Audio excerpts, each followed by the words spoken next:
Le détenu qui s'est échappé vendredi dernier lors d'une sortie collective au planétarium de Rennes court toujours.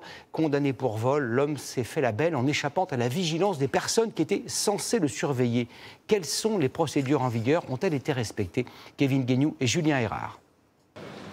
La scène s'est déroulée ici sans que personne ne s'en aperçoive. En pleine sortie culturelle dans ce planétarium, un détenu échappe à la vigilance de ses accompagnateurs et prend la fuite. Une évasion aussi rapide qu'étonnante. Un peu estomaqué quand même, enfin, c'est fou que ça puisse arriver, ça fait un peu peur. C'est un peu étrange qu'on puisse laisser comme ça des gens partir, qu'il n'y ait pas des personnes de la prison qui les surveillent plus que ça. 3 accompagnateurs étaient bien présents ce jour-là pour encadrer le groupe de 6 détenus, mais il s'agissait de professionnels de l'éducation nationale.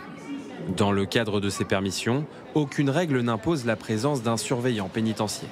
Selon ce syndicat, la plupart des évasions ont lieu lors de ces permissions de sortie.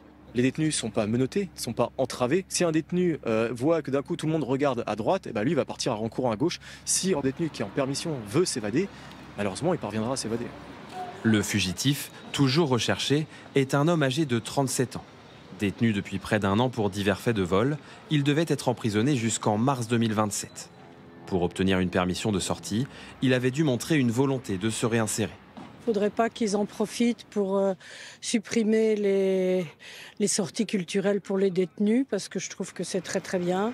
L'administration pénitentiaire reconnaît un échec dans ce cas précis, mais assure que les permissions, toujours délivrées par un magistrat, sont très encadrées. Les détenus sont sélectionnés à la fois sur leur profil, leur comportement en détention, leur engagement dans la réinsertion et dans la préparation de leur sortie. Avec l'ensemble de ces éléments, donc on détermine la liste des détenus qui participent à ce type d'action. Une enquête interne est en cours pour déterminer s'il y a eu des erreurs dans l'évaluation de son profil.